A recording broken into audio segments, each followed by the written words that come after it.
Hey, my name is Matt Stohrer and I repair saxophones for a living.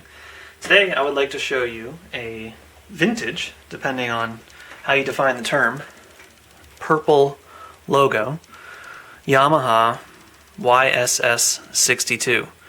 Now these were made from 1978 till 1990, and Yamaha's Keywork Design really hasn't changed too much between now and then, so it's basically the same with a couple of notable exceptions, one being the left-hand pinky table does not have a tilting B-flat spatula. That is, when you play B-flat, this spatula isn't articulated and it doesn't switch angles when you press it. And I actually like this feeling better. This is a lot like the Selmer balanced actions, which I really enjoy. Now these are both Yamaha 62s. This one I just finished working on, and you can hear that.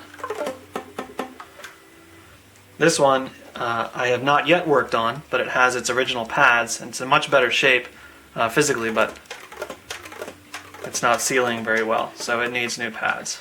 Because as I said, the most recent of these are going to be from 1992, so you're looking at 20 years, which pads are usually going to be bad by then. Even if they're bought and then stored, your lifetime is going to be limited.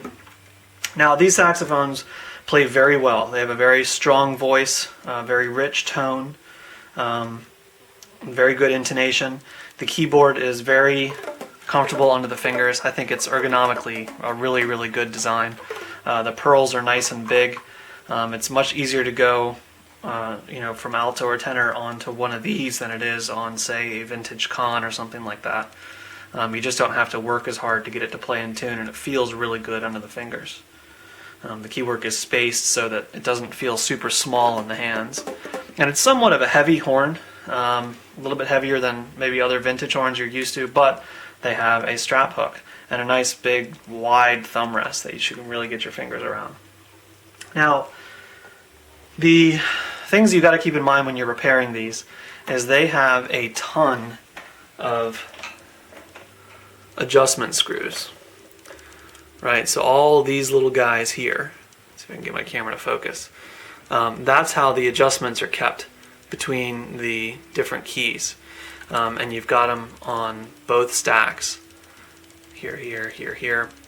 So you need to make sure that the material between the key arm and the adjustment screw is a hard synthetic cork, because if it compresses, because you've got this little itty-bitty area where they're actually making contact, the adjustment screw and the cork there.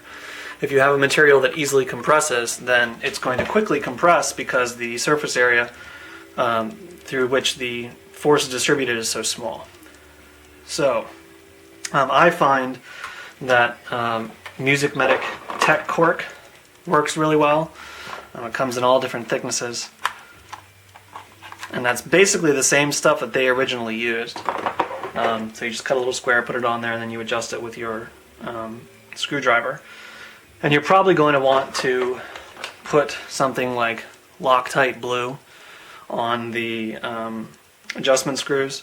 They tend to loosen up over time, and especially if they've been adjusted a whole lot. And the same is true of the pivot screws.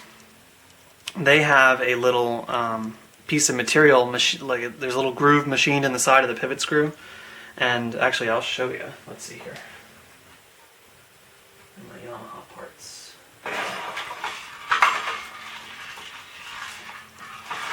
Okay, so here is a Yamaha pivot screw.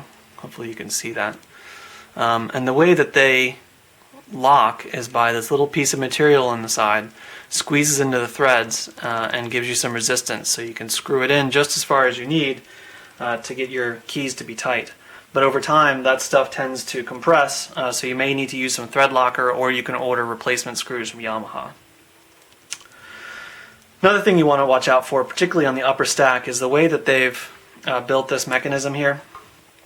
A lot of times on old horns, you'll see one key for your, some people call it the bar key, some people call it your C sharp. On the Yamaha 62s, there's two of them, and one closes the other. And they both close together when you finger a normal note, right? See those both closing? but when you do your upper octave C sharp, only one of them closes. And what that does is that brings down the pitch on your high C sharp. So that's attached to your octave mechanism. But when you play normally, they're both together. Now the reason this is tricky is because say you're going to play a C. Now you're going to press right here, and if you see, you follow the key down, here's the arm.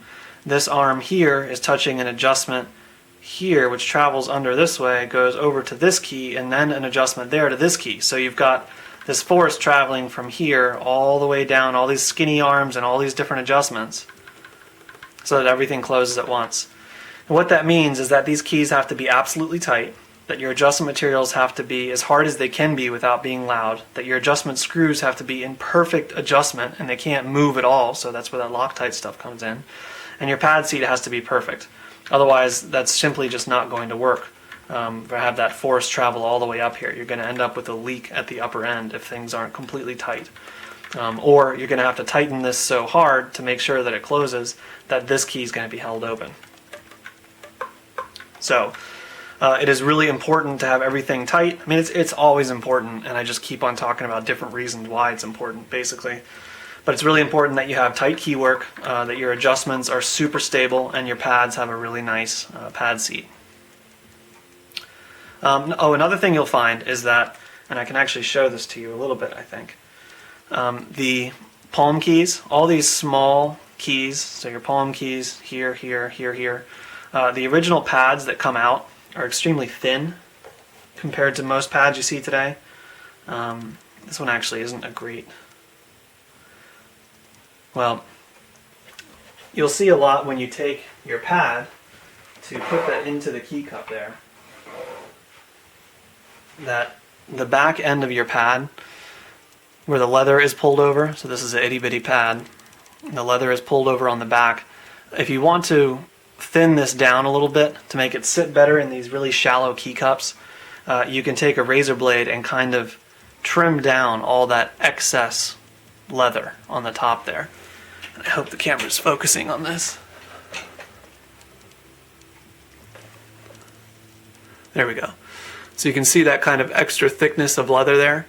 Trim that down, not so much that the leather falls off, because you need to have it wrapped around the back.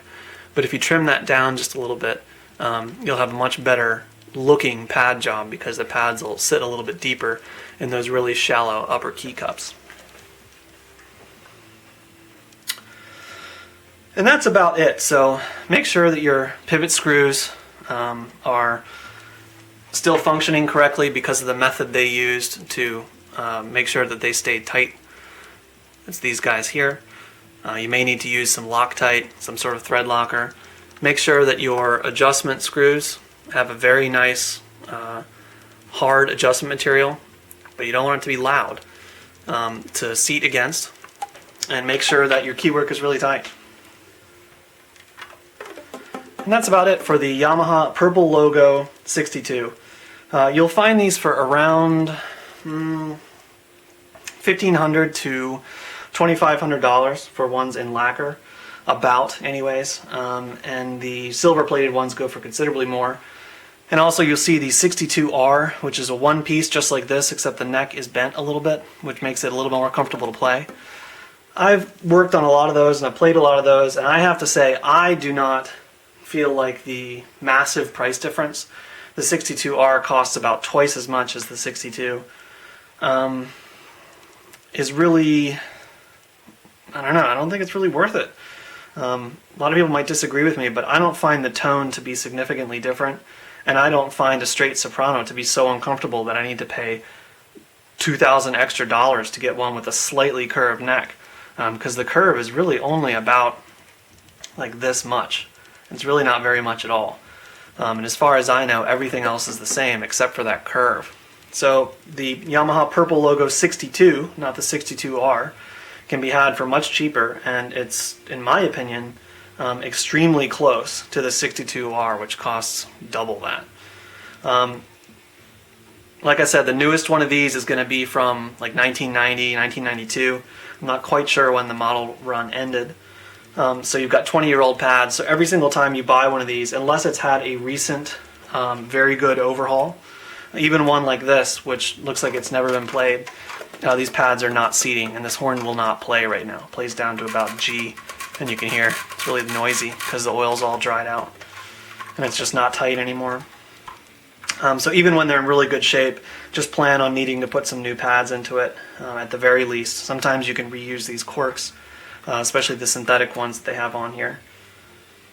But that's about it. So budget somewhere around $2,000 to $2,500, including putting some pads in.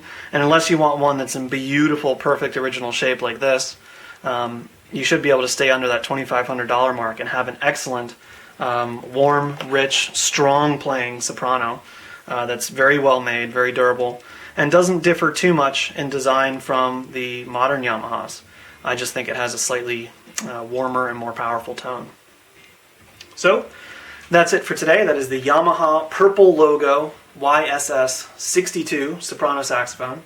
They were made from 1978 till 1992 or 1990. I'm not sure if I'm right on that one or not.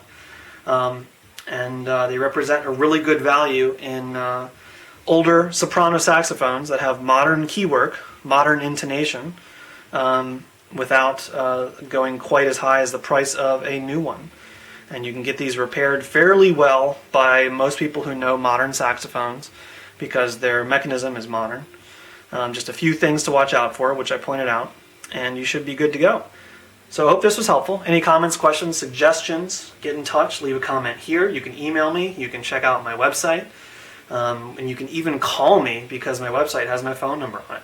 Anything saxophonic I can help you with, anything I can help you find, anything I can fix for you, any questions I can answer, I'm happy to do it. Thanks so much for watching.